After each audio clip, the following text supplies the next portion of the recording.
Welcome to our channel. మలబద్ధక సమస్య. ఈ సమస్య మనకెందుకొస్తుంది? ఈ సమస్య రాకుండా ఉండాలంటే మనం ఏం చేయాలి? ఈ సమస్య వచ్చిన వాళ్ళు ఎలాంటి ఫుడ్ తీసుకుంటే ఈ ప్రాబ్లమ్ నుంచి మనం బయటపడొచ్చు? ఈ విషయాలన్నీ తెలియజేయడానికి మనతో పాటు ఉన్నారు yoga and naturopathy doctor Shagufta గారు. సో, మేడం ద్వారానే అసలుకు ఆ రెమెడీ ఏంటో తెలుసుకుందాం. నమస్తే మేడం. నమస్తే అండి.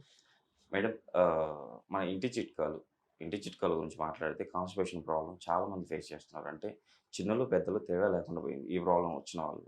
సో, ఈ ప్రాబ్లమ్ నుంచి బయటపడడానికి మన ఇంటి చిట్కాల్లో ఎలాంటి రెమెడీస్ ఉన్నాయి? సో, ఆ రెమెడీస్ గురించి మన ప్రేక్షకులకు తెలియజేస్తూ అసలుకు ఈ ప్రాబ్లమ్ రాకుండా ఉండడానికి వాళ్ళు ముందుగా ఏం చేస్తే బావుంటదో కూడా చెప్పండి? నేనొకటే అంటానండి. కాన్‌స్టిపేషన్ ప్రాబ్లమ్ ఈ మధ్య కాలంలో చిన్న పిల్లలే పుట్టిన పిల్లల దగ్గర నుంచి స్టార్ట్ అయిపోయింది. ఎందుకంటే మనం తింటున్న ఫుడ్ అలాంటిది. ఈవెన్ మదర్ తీసుకుంటున్న ఫుడ్‌లో మనకి కంప్లీట్‌గా ఫైబర్ లేదనుకోండి, అది తాగిన తర్వాతే కదా బేబీకి కాన్‌స్టిపేషన్ వస్తది. సో, మదర్ తినే ఫుడ్‌లో కూడా మనకి ఫైబర్ ఎక్కువుండాలి. అండ్ ఈవెన్ మనం కూర్చున్న తర్వాత ఫిజికల్ యాక్టివిటీ లేక ఎక్కువ జంక్ ఫుడ్‌కి అలవాటైపోయి బాడీలో మొత్తం ఆ క్లమ్జీనెస్ ఎక్కువైపోయి ముద్దలు ముద్దలుగా పేగుల్లో ఇరుక్కుపోయి దానివల్ల కూడా ఈ కాన్‌స్టిపేషన్ ప్రాబ్లమ్ అనేది సఫర్ అవుతున్న వాళ్ళకి తెలుస్తది ఇబ్బంది ఏంటనేది.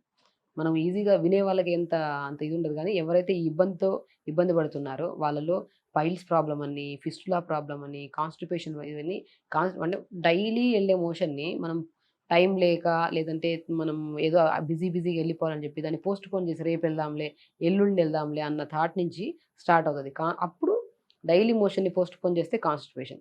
ఆ కాన్‌స్టిపేషన్ ప్రాబ్లమ్‌ని మనము కొద్దిగా ఇగ్నోర్ చేస్తే అక్కడ స్ప్లింటర్ అని ఉంటది. అక్కడ కొద్దిగా క్రాకీగా అంటే కొద్దిగా చిరిగినట్టు అనిపించి అక్కడి నుంచి మనకి మన ఫిషస్ ప్రాబ్లమ్ వస్తది. అక్కడి నుంచి మన పైల్స్ ప్రాబ్లమ్, అక్కడి నుంచి ఫిస్టులా ఇలా ఒక ప్రాసెస్ ఉంటది. మన చేతులారా మనం చేసుకున్న సమస్యని అంత ప్రొలాంగ్ చేసి అంత పెద్ద సమస్య తెచ్చుకుంటున్నాం. దీనికి మాక్సిమం ఏ మెడిసిన్ ఏసినా కూడా టెంపరరీగా ఉంటదండి. లేదంటే సర్జరీస్‌కెళ్తూ ఉంటారు. చూస్తున్నాను గదా! చాలా కేసెస్. సో, నేనేమంటానంటే మార్నింగ్ లేచిన తర్వాత రెగ్యులర్‌గా ఒక జీలకర్ర డైజెషన్‌కి చాలా యూజ్‌ఫుల్. ఓకే. వాము, వాము కూడా చాలా యూజ్‌ఫుల్. ఏదో ఒక ఆకుకూర.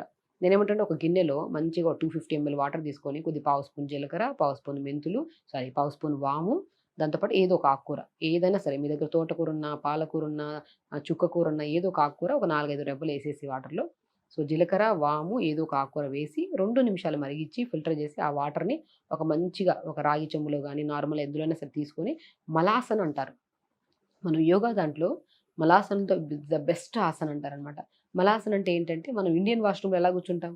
దాన్నే యెస్. మలాసన్ అంటారు. అలా మనం కాలు ఇలా పెట్టుకొని, ఈ వాటర్‌ని తాగి, ఆ వాక్ మనం డక్ వాక్ లాగా ముందరికి ఇలా వాక్ చేసాం. మనం మలాసన్‌లో ఇలా కూర్చొని, మనం సేమ్ ఎగ్జాక్ట్‌లీ ఇండియన్ వాష్‌రూమ్‌లో ఎలా కూర్చుంటామో అలా కూర్చొని, అలా ముందరికి ఒక 4, 5 స్టెప్పులు, కిందికి 4, 5 స్టెప్పులు చేయడం వల్ల, ఈ థైస్ రాపిడి మన పొట్ట మీద పడి కొద్దిగా మసాజ్ లాగా అవుతది మనకి.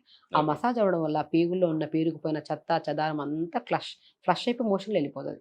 మనం ప్రీవియస్ వీడియోలో మనం చాలా వరకు మలాసన్ గూడా చూయించాము. యెస్. కాన్‌స్టిపేషన్ ప్రాబ్లమ్‌కి ఏ ఆసనాస్ చేస్తే గూడా అది ఒకసారి చూస్తే ఒక ఐడియా వస్తది అందరికి. సో, మలాసన్ అంటే ఏమీ లేదు స్పెషల్లీ ద ఇండియన్ వాష్‌రూమ్‌లో కూర్చునే పొజిషన్‌నే మలాసన్ అంటారు. ఆ పొజిషన్‌లో కూర్చొని మనం వాటర్ తాగేసేయాలి మార్నింగ్. ఈ జీలకర్ర, వాము ఏదో ఒక ఆకుకూరేసి మరిగిచ్చిన వాటర్‌ని తాగి, ఈ మలాసన్‌లో కూర్చొని తాగి తర్వాత కొద్దిగా ముందరికి, వెనక్కి వాక్ చేయడం. అలా వాక్ చేసిన తర్వాత డెఫినిట్‌గా వితిన్ 15 మినిట్స్, 10 మినిట్స్ కల్లా మొత్తం ఫ్లష్ అయిపోతదండి మోషన్. అండ్ మనం ఫ్రూట్స్‌లో తీసుకుంటే కంపల్సరీ జామకాయ. జామకాయ కూడా మోషన్‌ని నీట్‌గా పాస్ చేస్తది. అండ్ బనానా ఫ్రూట్ కూడా. ఓకే. సో, జామకాయలో విటమిన్ సి రిచ్ ఉంటది. బనానాలో పొటాషియం ఉంటది. ఈ 2 కంబైన్డ్‌లో కూడా ఏదో ఈరోజు బనానా తిన్నారనుకోండి, రేపు జామకాయలు. అలా రెగ్యులర్‌గా ఫ్రూట్స్‌లో కూడా మనం ఈ 2 పెట్టుకుంటుండి ఫుడ్ కూడా మనం జావాలు తీసుకోవడం గానీ, మనం బ్రౌన్ రైస్ తీసుకోవడం గానీ, డిన్నర్ తొందరగా ఫినిష్ చేయడం. ఇలాంటి చిన్న చిన్న చిట్కాలు, చిన్న చిన్న పద్ధతులు ఫాలో అయితే ఈ కాన్‌స్టిపేషన్ దరిదాపుల్లో కూడా రాదు. ఇంకోటేంటంటేనంటే పిల్లల్లో ఈ మధ్య ఎందుకొస్తుందంటే, లేచిన వెంటనే మొబైల్ పట్టుకొని వాష్‌రూమ్‌కెళ్ళిపోతారు. సో, రీసెంట్‌గా నేను ఒక కేస్ చూసాను. ఒక అమ్మాయిని తీసుకొచ్చారు మా దగ్గరికి. ఆ అమ్మాయి ఎక్కువ సేపు వాష్‌రూమ్‌లో కూర్చోవడం వల్ల ఈ థైస్‌కి బ్యాక్ సైడ్ నర్వ్స్ మొత్తం టైట్ అయిపోయి నడవడం గూడా మనం కాలు ఇలా పెట్టి నడుస్తుంది ఆ అమ్మాయి. ఓకే. సో, ఎవ్వరైతే సరే మొబైల్ పట్టుకొని వాష్‌రూమ్‌కెళ్తున్నారో ఇట్స్ వెరీ డేంజరస్ థింగ్. అరికాళ్ళలో గానీ, నరాలలో గానీ బలహీనత రావడమే కాకుండా మన థై మజిల్ వీక్ అయిపోయి పిల్లలు ఇలా ఈ టైప్ ఆఫ్ వాక్ చేస్తున్నారనమాట. సో, కంపల్సరీ అండి పెద్దవాళ్ళు గానీ, చిన్నవాళ్ళు గానీ తెలుసో తెలియకో వాష్‌రూమ్‌కి మొబైల్ తీసుకెళ్లడం వల్ల ఒక 5, 10 నిమిషాల కంటే ఎక్కువ టైమ్ స్పెండ్ చేయడం వల్ల దానివల్ల ఎన్నో డిసీజెస్‌కి ప్రోన్ అవుతున్నారు. అండ్ స్పెషల్లీ దాంతో పాటు ఈ కాన్‌స్టిపేషన్ ప్రాబ్లమ్ ఒక పెద్ద సమస్య కింద కన్వర్ట్ అయిపోయింది. వాష్‌రూమ్‌కెళ్ళినప్పుడు పెద్దవాళ్ళు ఎవరైతే ఉన్నారో పిల్లలు వాష్‌రూమ్‌కెళ్తే 2, 3 మినిట్స్ కంటే మాక్సిమం 3 మినిట్స్ ఎక్కువ అంటా నేను. మాక్సిమం 2 మినిట్స్ కంటే మనం నిలబడి డోర్ కొట్టి వాళ్ళని పిలవాలి బయటికి. వాళ్ళకి మోషన్ రాకపోయినా పొద్దున్నే బెడ్ దిగిన వెంటనే ఈవెన్ పెద్దవాళ్ళైనా సరే, చిన్న పిల్లలైనా సరే బెడ్ దిగిన వెంటనే ఒక్క డ్రాప్ కూడా వాటర్ తాగకుండా ఫస్ట్ మోషన్‌కి వెళ్ళిపోమంటాను నేను. వెళ్ళి ఒక రోజుతో రాకపోయినా రేపు రోజు ట్రై చేస్తుంటే 3 రోజులకల్లా మోషన్ వచ్చేస్తది నీట్‌గా. సో, ఒకవేళ అయినా మోషన్ రాని పక్షాన మనం జీలకర్ర, వాము ఏదో ఒక ఆకుకూర వేసుకొని మరిగిచ్చిన తర్వాత ఆ వాటర్‌ని ఫిల్టర్ చేసుకొని ఒక గ్లాసులో తాగి, ఆ మలాసంలో ఫ్రంట్ అండ్ బ్యాక్ వాక్ చేసి, మనం ఫ్రూట్స్‌లో మనం బనానా గానీ, జామకాయలు గానీ ఎక్కువ తీసుకుంటూ ఉంటే మనం 2 జామకాయలు తీసుకోవచ్చు. ఏదో ఒక ఈవినింగ్ టైమ్స్‌లో లేదంటే ఒకరోజు జామకాయ, ఒకరోజు బనానా అలా తీసుకుంటూ ఉండి ఫైబర్ రిచ్ ఫుడ్ తీసుకుంటుంటే డెఫినిట్‌గా పెద్ద పెద్ద పైల్స్ ఇష్యూసే కంప్లీట్‌గా క్యూర్ అవుతాయండి. అంత ఎఫెక్టివ్‌గా పనిచేస్తది.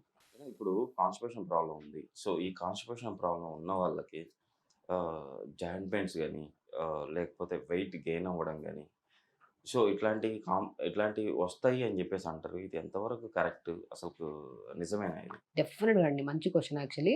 ఇప్పుడు ఎప్పుడైతే పేగుల్లో పేరుకుపోయింది, మనకు బయటికి ఎలిమినేట్ అవ్వలేదనుకోండి డైలీ ఇదేమవుతది బ్లడ్ కింద కన్వర్ట్ అవుతది. ఆ బ్లడ్ అంతా టాక్సినేటెడ్ అయిపోతది. అదే బ్లడ్ ప్రతి నరంకి, ప్రతి మజిల్‌కి ఎళ్లి సప్లై చేయాలి. ఎప్పుడైతే ఈ టాక్సినేటెడ్ బ్లడ్ మన ప్రతి నరాలకి ఎళ్తుంటదో నర్వస్ వీక్‌నెస్ రావడము, అండ్ కూర్చున్న లెగిసిన స్టిఫ్‌నెస్ ఎక్కువుంటది జనాల్లో. మెయిన్ కాన్‌స్టిపేషన్ ప్రాబ్లమ్‌లో ఉండే వాళ్ళలో ఈ నరాల బలహీనతతో పాటు గ్యాస్ట్రిక్ ప్రాబ్లమ్ ఎక్కువ గమనించొచ్చు మనం. తేన్పులు రావడము, గ్యాస్ రిలీజ్ అవుతున్నప్పుడు ఆ డిఫరెంట్ టైప్స్ ఆఫ్ స్మెల్స్ రావడం ఇవన్నీ మనం బికాస్ ఆఫ్ కాన్‌స్టిపేషన్ ప్రాబ్లమ్. మనం తిన్నాము, అది మొత్తం అయిపోయింది. డైజెషన్ అయిపోయింది. బ్లడ్ కింద కన్వర్ట్ అయిపోయింది. ఎనర్జీ కింద కన్వర్ట్ అయిపోయింది. అండ్ మిగతా చెత్త అనేది డైలీ ఎలిమినేట్ చేయలేదనుకోండి మనం ఉండగలుగుతాం. ఇప్పుడు మనం ఎవ్రీడే క్లీన్ చేస్తూ ఉంటాం ఇల్లు. ఒక 4 రోజులు క్లీన్ చేయకపోతే మన ఇంట్లోకి రావడమే ఎవరైనా ఇంట్లోకొచ్చినా ఏంటబ్బా స్మెల్ అని చూస్తుంటాం. మనమే తట్టుకోలేం అలా. అలాగా పేగుల్లో పేరుకుపోయిన ఈ చెత్తని మనం డైలీ ఎలిమినేట్ చేయకపోతే ఆ చెత్తంతా ప్రతి శరీరంలో అవయవాలకెళ్ళి టాక్సినేటెడ్ బ్లడ్ కింద కన్వర్ట్ అయిపోయి అది గూడా ప్రాబ్లమ్ వచ్చే ఛాన్సెస్ ఉంది. స్పెషల్లీ వెయిట్ పుట్ ఆన్ అయ్యే ఛాన్సెస్ అయితే 100% ఉన్నాయండి. Okay ma'am. సో, మనం ఎప్పుడైతే మోషన్ సరిగ్గా అవ్వకపోతే కాన్‌స్టిపేషన్ ప్రాబ్లమ్ గానీ, గ్యాస్ట్రిక్ ప్రాబ్లమ్ గానీ, అండ్ వెయిట్ పుట్ ఆన్ అయిపోవడం గానీ, నర్వస్ వీక్‌నెస్ రావడం గానీ, ఇవన్నీ కామన్‌గా జరిగేది ఎవ్రీడే మోషన్‌కి రాని వాళ్ళు మాత్రమే. ఎవ్రీడే మోషన్‌కెళ్ళి నీట్‌గా పాస్ చేసేసామనుకోండి డెఫినిట్‌గా ఇప్పుడు మోషన్‌కి రాని వాళ్ళు డే మొత్తం డిస్టర్బ్డ్‌గా ఉంటారండి. ఏ పని మీద కాన్సంట్రేట్ చేయలేం. ఈవెన్ పిల్లలైతే స్కూల్‌కెళ్ళి ప్రాపర్ క్లాసెస్ గూడా వినలేరు. అదొక డిస్కంఫర్ట్‌నెస్ ఉంటది. మనం ఎవ్రీడే మోషన్‌కి అవ్వలేదనుకోండి, మనకి ఆ పార్ట్‌లో అంతా నొప్పి రావడము, లేదంటే డిస్కంఫర్ట్‌నెస్‌గా, హెవీగా బ్లోట్ అవ్వడము, పొట్టలో గూడా సౌండ్స్ వస్తుంటాయి చూడండి. ఆ సౌండ్స్ రావడం. 10 మందిలో మనం తిరుగుతున్నప్పుడు మనం ఉండలేము గదా! పిల్లలైతే చెప్పుకోలేరు.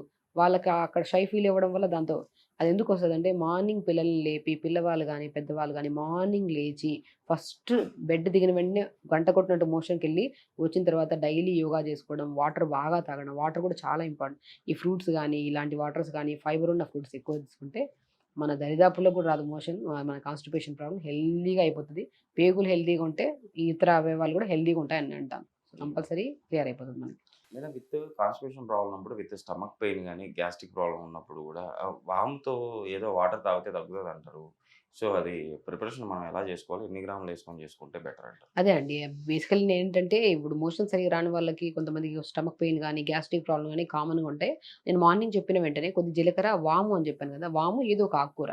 ఇందులో వాము కూడా ఉంటది కాబట్టి మనకు స్టమక్ పెయిన్స్ రావు పిల్లలకి. అల్సర్స్ ఫార్మ్ అవ్వవు. ఆ మోషన్‌లో వైట్ కలర్స్ మనకి పురుగులాగా వస్తుంటాయి. అవి కూడా రాకుండా మనం కాపాడుకోవచ్చు. అందుకని లేచిన వెంటనే జీలకర్ర, వాము ఏదో ఒక ఆకుకూర ఏసుకొని మరిగించిన వాటర్‌ని ఒక 250, 300 ఎంఎల్ వాటర్ తాగి ఇలా వాక్స్ చేసి ఫిజికల్ యాక్టివిటీ చేసుకొని మన ఫైబర్ ఫుడ్ ఎక్కువ తీసుకొని ఫ్రూట్స్‌లో మనం మాక్సిమం బనానా గాని, జామకాయ గాని రెగ్యులర్‌గా తీసుకుంటే మాత్రం డెఫినిట్‌గా ఈ సమస్య అనేది రాదు. ఈ సమస్య వల్ల వచ్చే ఎన్నో క్రానిక్ ప్రాబ్లమ్స్ కూడా రాకుండా మనం కాపాడుకోవచ్చు. Okay ma'am. ఈరోజైతే మన ప్రేక్షకుల కోసం అంటే కాన్‌స్టిపేషన్ ప్రాబ్లమ్ ఉన్న వాళ్ళకి విత్ పెయిన్ గాని, గ్యాస్ట్రిక్ గాని అసలుకి గ్యాస్ట్రిక్ ఎందుకొస్తుంది? కాన్‌స్టిపేషన్ నుంచే వస్తుంది. సో, ఈ విషయాలను చాలా చక్కగా వివరించారు. కంపల్సరీ మన ప్రేక్షకులు కూడా మీరు చెప్పినట్టు వాము, ఆకుకూరలు ఇవన్నీ మిక్స్ చేసుకొని కంపల్సరీ వాళ్ళైతే రెగ్యులర్‌గా తీసుకొని వాళ్ళ ఈ ప్రాబ్లమ్ నుంచి బయటపడతారని చెప్పి ఆశిద్దాం. సో, మన ప్రేక్షకుల కోసం ఇంత మంచి ఇన్ఫర్మేషన్ ఇచ్చినందుకు థాంక్ యూ. నమస్తే అండి.